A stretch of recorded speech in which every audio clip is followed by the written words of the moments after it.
The antiseptic smell of the hospital hit me as soon as I stepped off the elevator, bringing back memories I'd spent 2 decades trying to forget. The last time I'd been in a hospital, I was 18 and terrified, clutching my best friend's hand as I brought my daughter into the world. Alone. My heels clicked against the polished floor as I made my way down the corridor, following the room numbers until I reached 412. Through the window, I could see her, Eleanor Matthews, my mother, looking far smaller than I remembered in the hospital bed. My name is Sarah Collins, and 20 years ago, my mother threw me out of our house for refusing to get an abortion. Now she needed me, and part of me wanted to walk away just like she had. But I'm not her. I never was. Sarah. A familiar voice made me turn. My younger sister Rebecca stood there, clutching a coffee cup, her perfectly highlighted hair and designer clothes a stark contrast to the sterile hospital surroundings. You actually came. You said it was urgent, I replied, keeping my voice neutral. That she's dying. Rebecca nodded, glancing through the window at our mother. Her kidneys are failing. She needs a transplant, and she hesitated. You're the only match in the family. Of course I was. Life had a twisted sense of humor that way. Does she know I'm here? Yes. Rebecca shifted uncomfortably. She's been asking for you, actually, ever since she found out about the match. I bet she has, I thought bitterly. 20 years of silence, and now suddenly she wanted to talk, because she needed something from me. Again. Taking a deep breath, I pushed open the door and stepped into the room. The beeping of monitors filled the silence as my mother turned her head to look at me. Her hair, once a matching shade of dark brown to mine, was now completely gray. Her face, lined with age and illness, showed a flicker of something. Recognition? Regret? I couldn't tell. Sarah, she said, her voice weaker than I remembered. You came. I did. I remained standing near the door, maintaining my distance. Rebecca said you needed to see me. She tried to sit up straighter, wincing at the movement. I know it's been a long time. 20 years, I said flatly, since the night you threw me out for ruining your perfect family image. The memory of that night floated back, sharp and clear despite the passing decades. I'd been terrified to tell her about the pregnancy, but I'd hoped, foolishly, that my mother would support me. Instead, she'd exploded. No daughter of mine is going to be a teenage mother, she'd screamed, throwing my hastily packed bags onto the front lawn. Either fix this mistake or don't come back at all. I'd chosen my baby. I'd never regretted that choice, not even during those first brutal months when I was sleeping on my best friend Jenny's couch, working 2 jobs while trying to finish high school online. Sarah, my mother's voice pulled me back to the present.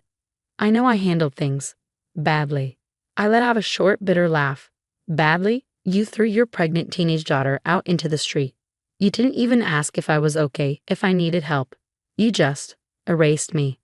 I was trying to protect our family's reputation. No, I cut her off. You were protecting your reputation. Your standing in the community. Your perfect image as head of the PTA and church committee. It was always about you. She fell silent, her hands fidgeting with a hospital blanket. Rebecca, who'd followed me into the room, cleared her throat awkwardly. Sarah, please, she said softly. Mom needs a kidney. I finished for her. That's why I'm here, isn't it? Because suddenly you need something from the daughter you threw away. My mother's eyes filled with tears. Once, those tears would have devastated me, made me rush to apologize and make things right. But I wasn't that desperate to please teenager anymore. I made mistakes, she whispered. Terrible mistakes. But I'm your mother. Are you? I asked quietly, because a mother doesn't abandon her child when they need her most. A mother doesn't choose reputation over love. I thought about my own daughter, Emma, now 19 and thriving in her 2nd year of college. We'd had our struggles. Raising a child while barely more than a child myself wasn't easy, but I'd never made her feel unwanted, never made her feel like she had to earn my love. What do you want from me? My mother asked, her voice small. The truth, I said. For once in your life, tell me the truth. Not what you think people want to hear, not what maintains your image. The truth. She looked away, staring out the window at the gray October sky. For a moment, I thought she wouldn't answer. Then, so quietly I almost missed it, she spoke. I was scared. I waited, saying nothing. When you told me you were pregnant, all I could think about was my own mother, how she'd been a teenage mother, how she'd struggled and suffered and died young, leaving me alone. Her hands twisted in the blanket. I was terrified you'd end up the same way. So you made sure I was alone yourself. The words came out sharper than I intended. I thought if I was harsh enough, you'd change your mind. Choose a different path. She let out a shaky breath. By the time I realized what I'd done, how badly I'd failed you, it seemed too late. It wasn't too late, I said, my voice tight with suppressed emotion. You knew where I was. Jenny's parents took me in. Let me stay with them until I finished high school. You drove past their house every day on your way to work. You saw my car in their driveway. I know. A tear slid down her cheek. I saw you sometimes, getting bigger as the pregnancy progressed. I wanted to stop, to apologize, but your pride was more important, I finished for her. She didn't deny it. Rebecca, who'd been silent during this exchange, stepped forward. Sarah, please. Whatever happened in the past. Mom needs help now. The doctors say without a transplant. I held up a hand to stop her. I know what happens without a transplant. I also know that agreeing to be a donor is a major decision, one that requires extensive physical and psychological evaluation. It's not something I can decide standing here in this hospital room. My mother's face fell, but she nodded slowly. I understand. I don't deserve your help. I know that. But would you at least tell me about my grandchild? Just once before. I studied her face, looking for any sign of manipulation, but all I saw was genuine longing and perhaps regret. Her name is Emma, I said finally. She's 19, studying environmental science at Berkeley. She's brilliant, compassionate, and stronger than I ever was. 19, my mother whispered. The same age I was when I had you. The irony wasn't lost on me. But unlike her, I'd made different choices when faced with a teenage daughter. I'd chosen love over judgment, support over rejection. I need time, I said, stepping back toward the door. Time to think about everything. About what you're asking. Of course, she said quickly. Whatever you need. Just, will you come back? Even if you decide not to. I paused at the door, thinking about Emma, about the lessons I'd taught her about forgiveness and compassion, about how sometimes the hardest choices aren't between right and wrong, but between different kinds of right. I'll come back, I said quietly, but not because you're my mother, because I'm not the kind of person who walks away when someone needs help, even if they once walked away from me. As I left the hospital, my phone buzzed with a text from Emma. How did it go with Grandma? Are you okay? I smiled slightly, remembering her reaction when I told her about my mother's request. Unlike me at her age, Emma had grown up knowing she was loved unconditionally. It gave her the strength to be compassionate, even toward those who might not deserve it. I'm okay, I typed back. It's complicated. Can we talk tonight? Of course, Mom. Love you. 3 simple words that meant everything. 3 words my mother had never said to me after that night 20 years ago. I got into my car, but didn't start it immediately. Instead, I sat there, thinking about choices and consequences, about patterns repeating across generations, and about the power we have to break those patterns. My mother had chosen pride over love. I had chosen my daughter over everything else.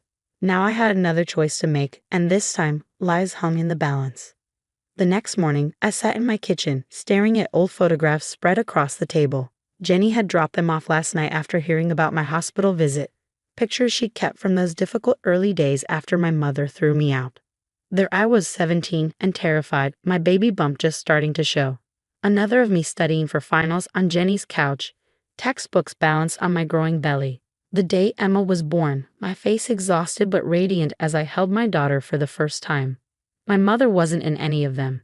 She'd missed it all. My phone buzzed. Rebecca again. She'd been texting constantly since yesterday, alternating between guilt trips and pleas for understanding. Mom's numbers are getting worse. This one read. The doctors say we need to make a decision soon. I set the phone down without responding, picking up another photograph instead. This one was more recent. Emma's high school graduation. She stood between me and Jenny, all of us laughing at something off camera. My daughter had grown up surrounded by love, even if it wasn't the conventional family structure my mother had valued so highly. The doorbell rang, startling me from my thoughts. Through the window, I saw Jenny's familiar car in the driveway. I brought coffee and bagels, she announced as I opened the door. Figured you could use some moral support. 20 years later, and she was still taking care of me. Some friendships go beyond friendship, they become family. Have you decided? She asked, setting the food down and studying my face. I don't know, I admitted.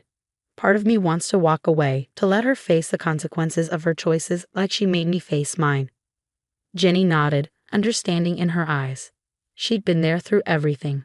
The nights I cried myself to sleep, the struggle of juggling school and work while pregnant, the moment I finally held Emma in my arms. But, she prompted gently. But I keep thinking about Emma, I said softly, about how I've always taught her that forgiveness isn't about whether someone deserves it, it's about who we choose to be. And who do you choose to be, Sarah? That was the question, wasn't it? The one I've been wrestling with since leaving the hospital yesterday. Before I could answer, my phone buzzed again. This time it wasn't Rebecca. It was Dr. Martinez, the transplant coordinator I'd spoken with last night. Ms. Collins, we've reviewed your mother's case. If you're interested in being evaluated as a donor, we should start the process soon. Her condition is deteriorating rapidly. I closed my eyes, thinking about choices and consequences. About the night my mother had thrown me out, and all the nights after when I promised myself I'd never be that kind of parent. I'll do the evaluation, I heard myself say. But I have conditions. An hour later, I walked back into my mother's hospital room. She looked worse than yesterday, her skin taking on a yellowish tinge that spoke of advancing kidney failure. Sarah, she breathed, hope flickering across her face. You came back. I did, I said, sitting in the chair beside her bed. And I've agreed to be evaluated as a donor. Her eyes filled with tears. Thank you, I'm not finished, I cut her off firmly. I have conditions. First, if I'm approved as a donor, you need to go to therapy. Real therapy, not just the church counseling you believe in. You need to deal with your own trauma about your mother instead of passing it on. She flinched but nodded. Second, I continued, if you want a relationship with Emma, and that's her choice, not yours or mine, you accept her exactly as she is. No judgment, no attempts to mold her into your idea of perfect. Of course, she whispered, anything. And finally, I met her eyes steadily. You need to understand that this doesn't fix everything. A kidney doesn't erase 20 years of absence. If you want to be part of our lives, you have to earn it. Every day. Can you do that? She was quiet for a long moment, really looking at me perhaps for the first time since I'd returned. You're not the same girl I threw out, she said finally. No, I agreed. I'm not. That girl died the night you chose your reputation over your daughter. The woman I am now, she's stronger, wiser, and a much better mother than you ever were. Harsh words, maybe, but true ones. Sometimes healing can only begin with truth. I'd like to try, she said softly, to be better, to do better, if you'll give me the chance. The next few weeks were a blur of medical tests, psychological evaluations, and endless paperwork. Emma came home from college to support me through the process, her presence a constant reminder of why I was doing this. You're amazing, Mom, she told me one night as we sat on the porch swing. I don't know if I could be this forgiving. I wrapped an arm around her shoulders, remembering how tiny she'd once been. You could be. Because I raised you to be stronger than hate, bigger than bitterness. Sometimes the hardest thing isn't holding on to anger, it's letting it go. The surgery was scheduled for a Tuesday in November.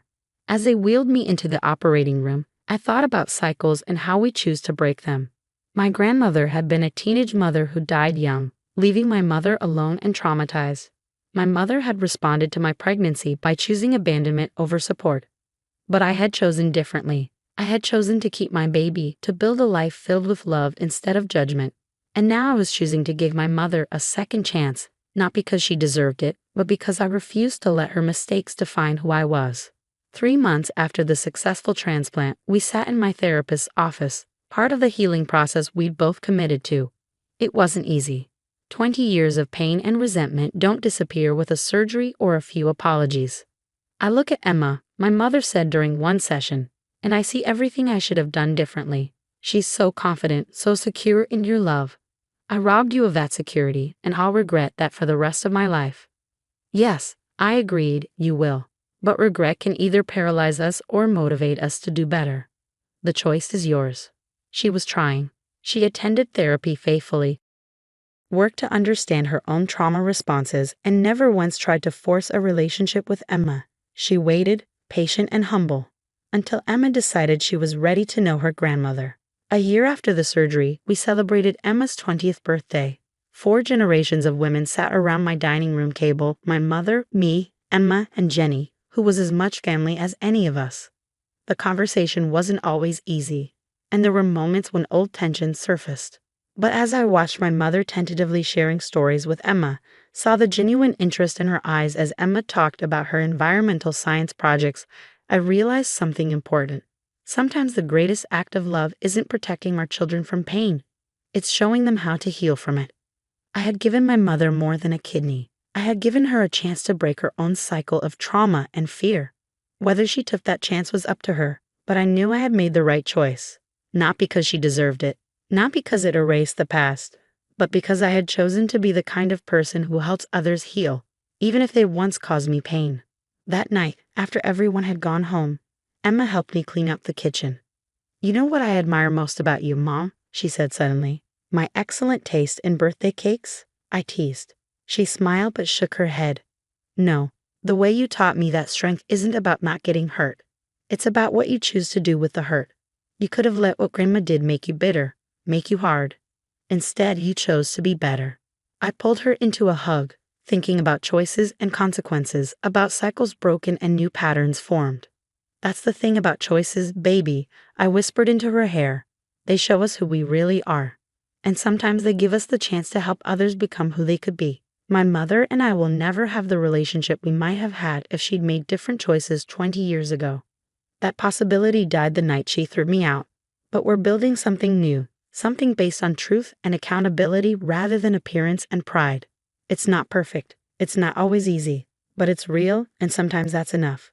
Because in the end, life isn't about the family you're born into. It's about the family you choose to build, the love you choose to give, and the person you choose to become. I chose to be more than my mother's mistakes.